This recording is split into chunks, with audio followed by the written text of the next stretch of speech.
Merci à vous tous qui nous suivez et surtout bienvenue à ce nouveau numéro de votre analyse sur Congolais Télévision. Nous sommes encore là pour vous parler de la réalité et surtout de ce qui se passe en République démocratique du Congo et ses voisins et ce qui se prépare aussi. Depuis un certain moment, lors d'un discours, Félix Antoine Tshisekedi, président de la République démocratique du Congo, a une décision à l'obaki akokutana na Kagame lisusu te jusqu'à ce que le diable Nzambe bakutana.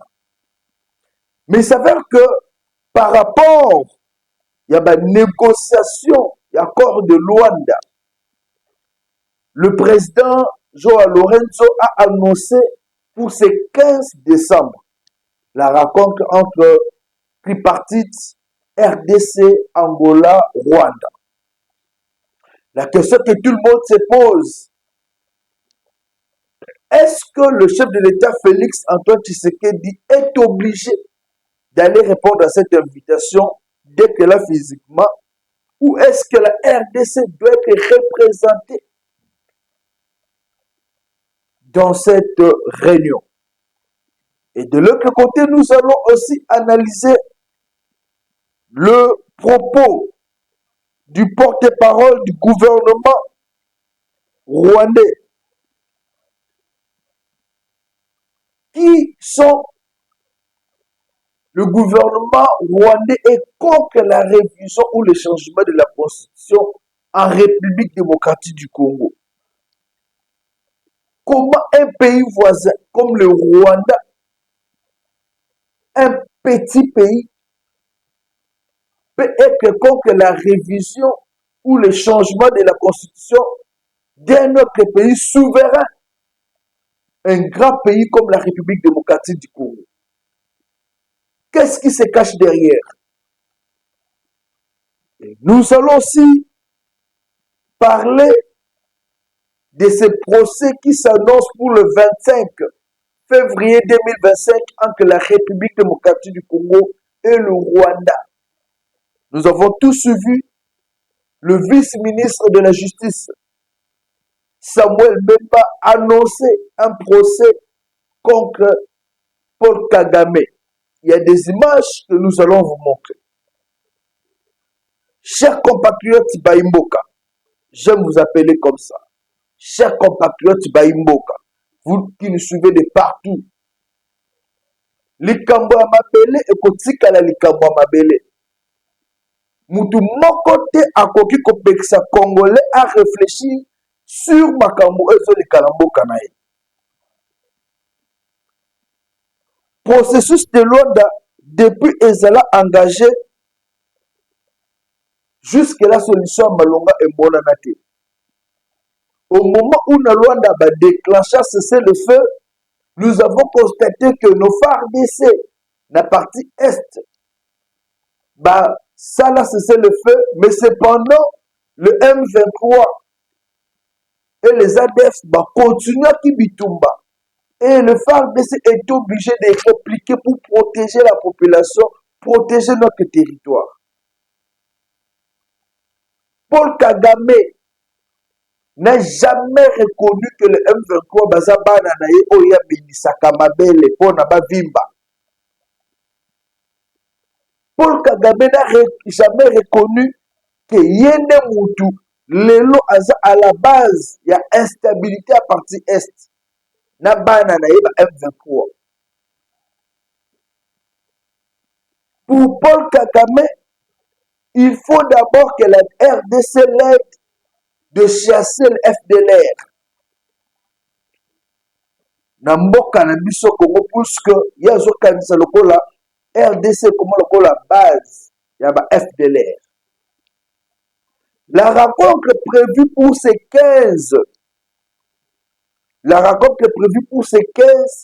décembre tripartite oyo batebele baki bapesa moi kondima la foi, la chance. Il y a ceux qui pensent que cette rencontre-là pourrait apporter la paix dans la partie est ou une petite solution. Cependant, il y a quelques jours, il y a une signature d'un accord de paix. Paul Kagame a dit ceci: je suis contre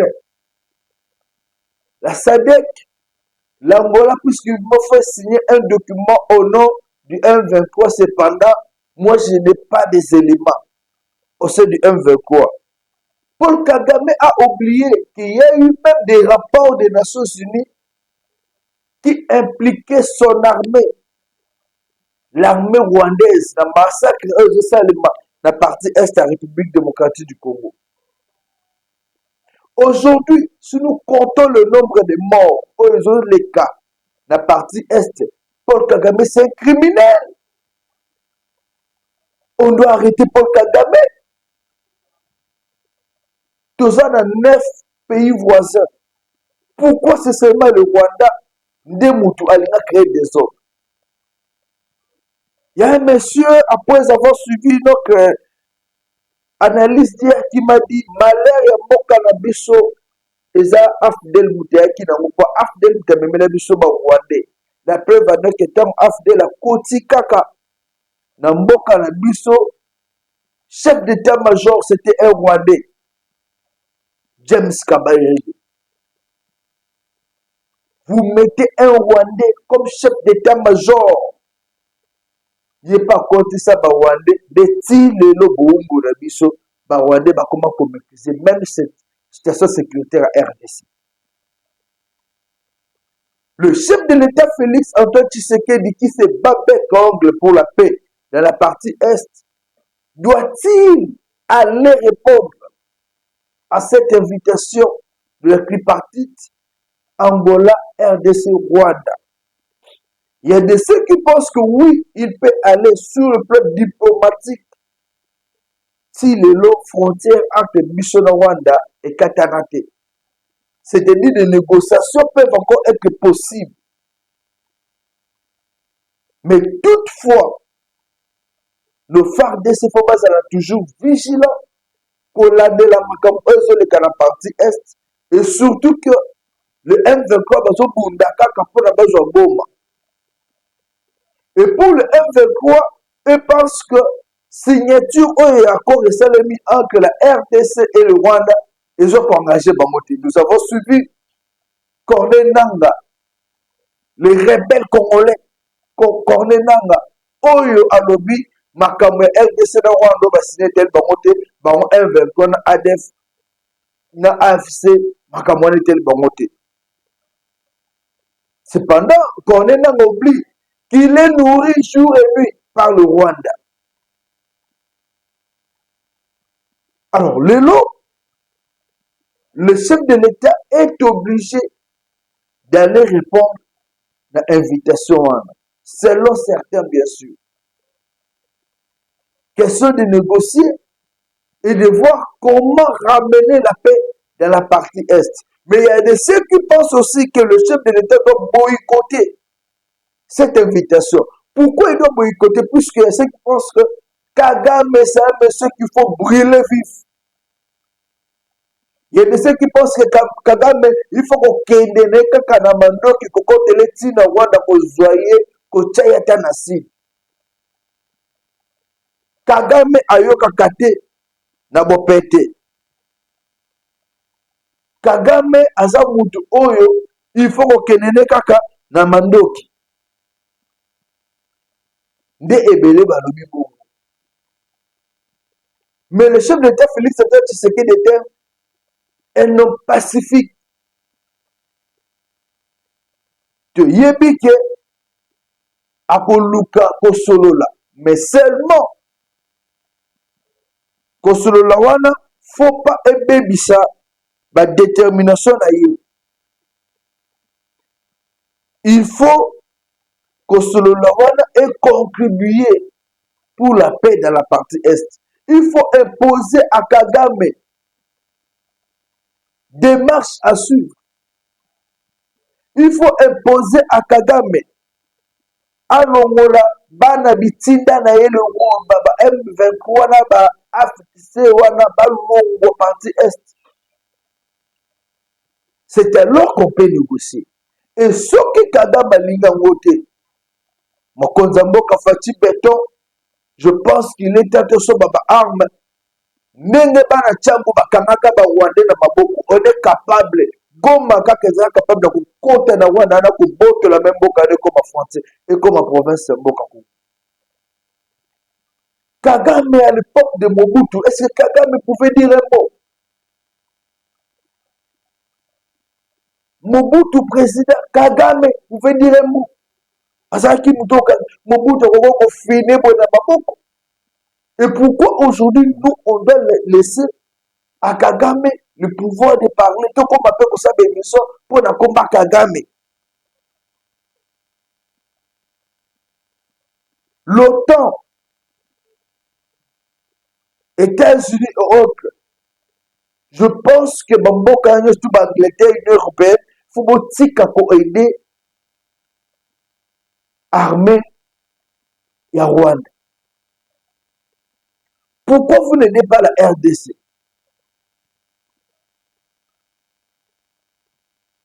En aucun cas, si on continue à Rwanda, on coûte anglais. Mais l'élo, Rwanda, comment la francophonie, par quel mécanisme? Et plus grave, secrétariat général, il y a la francophonie et comment le Maboka Rwandais. Cependant, premier pays francophone d'Afrique centrale, c'est la République démocratique du Congo. Mais l'Union européenne ne sait même pas soutenir la RDC. La situation est le Canada est de la République démocratique du Congo. Alors, lelo, Rwanda azana idée moko. RDC et Sungaye na rencontre Bogosa. Mais est-ce que Félix Tshisekedi a négocier avec les M23? Puisque Aboya pour négocier avec les M23, sachant que le M23 bazaka kabana bitinda bambolombolo ba M23 bazaba petit de course ya Kagame. Et pour Félix Tshisekedi, le chef de l'État, il était question de discuter directement avec le Rwanda. Cependant, le Rwanda a l'ignaté qu'on négocie dans la République démocratique du Congo pour ne pas reconnaître que c'est lui qui est derrière tout ce qui se passe. Et le M23 veut imposer brassage Salema. Ba Rwandais au Bazakuna, ba on peut pas compter na armée na biso. Les campagnes de l'église brassage Salema na Boka. Combien de fois? Combien de fois il y a eu brassage dans ce pays? Ce qui le donne à général ba Rwandais au tel bonu au Congolais. Combo ne kaka et construit sur Milou. C'est pas un Congolais. Ba continue armée à cause de ba brassage joana. Ba ke ba seli mo ba guerre et comme bono tout ça là brassage tout ça là dialogue allez, ba on peut continuer armée. C'est ce que la population congolaise et le président de la République ne veulent plus entendre. RDC et Zamboka olingi kimia hospitalité na biso et que continue na biso te to comme esclave to ba wumbu. Il y a un groupe de gens. Jamais. Makambo eko salema na Rwanda, na Angola, il faut ezala pona emema kimia et non to continuer dans la guerre. Et s'il faut négocier avec le Rwanda, aujourd'hui on doit imposer la paix. C'est-à-dire, batuna bango nyonso balongwana na partie est. Balongwa na partie est. Balongola M23 na balongola même bato banomé na balocalité au bango bazu. Ce qui balongoli bango, c'est alors qu'on peut négocier sur la paix. Sinon, non, tout que des gars na bitumba. On ne peut plus accepter de voir nos mamans souffrir quand on a des biloko, moi qu'on a les athées. Non, jusqu'à quand? Jusqu'à quand Bitumba on continue la partie est? Bitumba banda depuis Mobutu. musée aye tokanzaka komema kimia eloko te Kabila fils aye malgré encore Arsène Titi barebelle baza kaka alongwe Tshisekedi aye mais jusqu'à quand? La communauté internationale, vous qui venez ici prendre nos minéraux, vous venez prendre nos minéraux et vous êtes là en train de sponsoriser, de financer les guerres dans la partie Est. La population ne sait pas profiter de ces richesses. Est-ce que les Congolais a besoin de souffrir? Minéraux na biso moko tokosala na ngote ceux qui ne l'ont pas salé iPhone. C'est grâce à nos minéraux. Mais est-ce que vous voulez que vous soyez bien? Vous voulez que vous soyez malgré qu'il y a la guerre, il y a mboka, il y a paya ekita kapona ozoa minéraux. Pourquoi vous voulez beaucoup? Pourquoi vous voulez pas, vous n'aimez pas cette population congolaise? Le peuple congolais a besoin de la paix. Le peuple congolais a besoin de vivre tranquillement dans son pays, de circuler comme il se doit. Vous créez la misère, des déplacements. Il y a population pour que Bino Boyi Baba minéré. Et ce qui est plus grave, même le Congolais, Bazokota Makamouana, quand je vois Corneille Nanga, quand je vois Jean-Jacques Mamba, Adam Chaloué, quand je vois aujourd'hui Henri Magie, besoin de défendre les rebelles, besoin de défendre les M23, mais bien ne sont pas combat criminel. Bien ne sont pas combat criminel. Comment beaucoup qui soutenir par les bateaux pour bande konabino ba congolais? Faire l'opposition ne veut pas dire prendre des armes. Joseph Kabila fait l'opposition afin de dire à Kinakati, soit qu'il voyage sans makamnae. Moïse Katouma Martin Fayoulou, qui vous avait dit que faire l'opposition pour que vous m'avez l'économie le Congolais? J'interpelle votre conscience, chers grands frères, parents, Neko. J'interpelle votre conscience. Le peuple congolais souffre à cause de vous. Bozo Kendekuna, Babi Misebino, le chef de file, il y a M23, Bossa la opposition, le Kouta, Bolo Bakeno, Tshisekedi, à Bengal Bishinaboka. Qui vous a chassé? Il est grand temps que Kimia et son Namboka Congo. Et à l'Angola, avant de côté de Makambouya, révision constitution, l'Angola doit aussi être sincère. Construction, c'est là où Salema, Kobanda, Luanda, si la République démocratique du Congo, le président américain est attendu dans Angola. Le président des États-Unis a combien côté déjà en Angola? Pour na kaka likambouana. Donc, ba minéraux na biso, or, diamant, cuivre, cobalt, et ba na kolongwa RDC et koti bala moko na Angola, Angola azui, basale la babloko na bango. Zambe na nga lisuma nini Congo esala? Mabeni no Congo esala en Afrique. Bolongo la babiloko na biso bomema yango bino bosalela, akete biso tozo souffrir. Si un président se lève pour dire non, toka bola ba intérêt boluki ko bomaye. Jusqu'à quand? Colonisation, tout ça, colonisation belge, kokate. Peuple congolais, il est grand temps, moi, na mboka fongo la miso. Tant mozo tant mona nzela, tout le monde na oza congolais fongo la miso.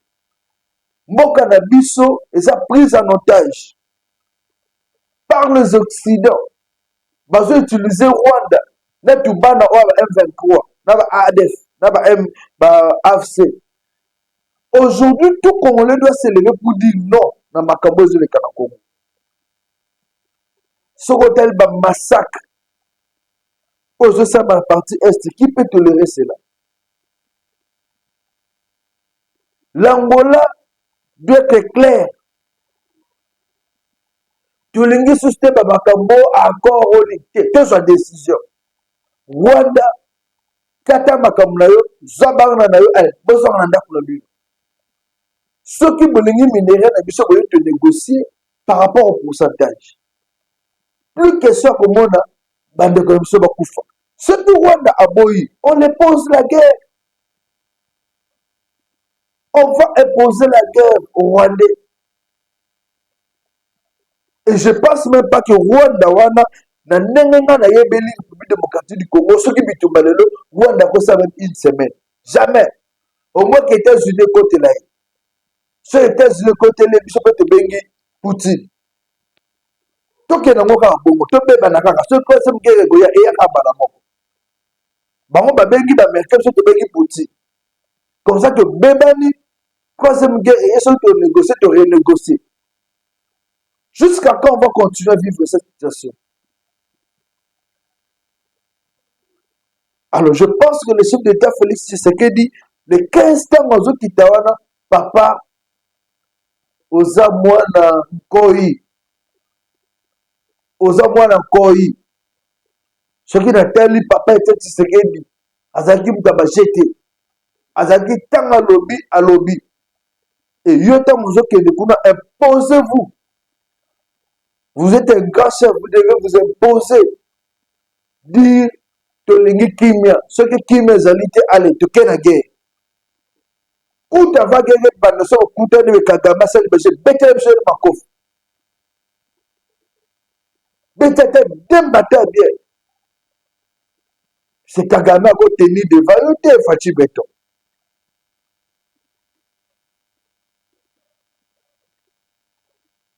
Nous allons prendre notre deuxième thématique du jour avant de vous parler de la justice. Nous n'allons pas admettre que Félix Tshisekedi reste président de la RDC après son mandat. Il met en difficulté les intérêts de notre pays, le Rwanda. Tout changement de la constitution en RDC n'est pas acceptable par le Rwanda et par ricochet. Nous allons soutenir l'opposition congolaise pour y parvenir et empêcher Tshisekedi d'atteindre ses rêves. Tout comme sa sœur Yvonne Makola, rappelons que Yolande Makola est congolaise. Kassayen, fille de feu Romain Makola, ingénieur commercial au département commercial de la Gécamine, et d'une mère rwandaise. Elle est depuis août 2021 porte-parole du gouvernement rwandais. Makambo na totangela bino ezali oyo tukobima na monoko ya Yolande Makolo, congolaise de père, rwandaise de mère, mais aponane kuguzala rwandaise. Le les a porte-parole du gouvernement rwandais et azolo banini bakondima te révision constitutionnelle salema bakondima te changement constitutionnel salema pour na Félix Tshisekedi ezali ko bloquer l'intérêt ya Rwanda. Oh Congolais, comment gouvernement ya mboka mosusu ekoki koyoka pasi ezoka pasi na likambo etali biso bakongolais? Rwanda azoka pasi na likambo etali biso bakongolais. Constitution bango ekosimba te, il faut pas constitution eza modifier pour na nini te. Et révision constitutionnelle, constitution, c'est reconnu par la constitution elle-même. Comment toi, une Rwandaise de surcroît, okoki koluka o s'imposer na makambo etali souveraineté ya mboka Congo, na makambo etali loi suprême ya RDC, yoza nani? Et elle va plus loin. Elle dit ceci: tout changement de la constitution, nous allons soutenir l'opposition congolaise pour y parvenir et empêcher Tshisekedi d'atteindre ses rêves. Est-ce qu'aujourd'hui on peut dire que l'opposition est en connivence? L'opposition est en contact avec le Rwanda? Martin Fayoulou Madidi, commandant du peuple, on commence le Rwanda, on dit que Rwanda, yo, batinda yo, pour bloquer révision, changement constitution en Boko. Emmanuel Ramazan Chadari, vous êtes Congolais, même si vous êtes du FCC, vous êtes Congolais. Vous allez accepter que Rwanda est option en otage, va utiliser bino opposition pour que vous bloquez le processus. Il y a révision ou un changement. Et le combine FCC pour ça en 2011. Moïse Katumbi Chapwe. Vous allez accepter tout ça. La RDC a besoin de la paix. Si vous voulez compter les là, révision, changement, mais les voix légaux sont là. Et nous, surtout, nous avons qu'il faut les casser le plan démocratique. Débat d'échange d'idées. Le Rwanda ne peut jamais, en aucun cas, utiliser par Congolais contre les Congolais. Ça, c'est vous instrumentaliser. Et comment cette dame peut prendre les kilos et prendre les kilos, l'audace de dire nous allons soutenir l'opposition. Par quel moyen?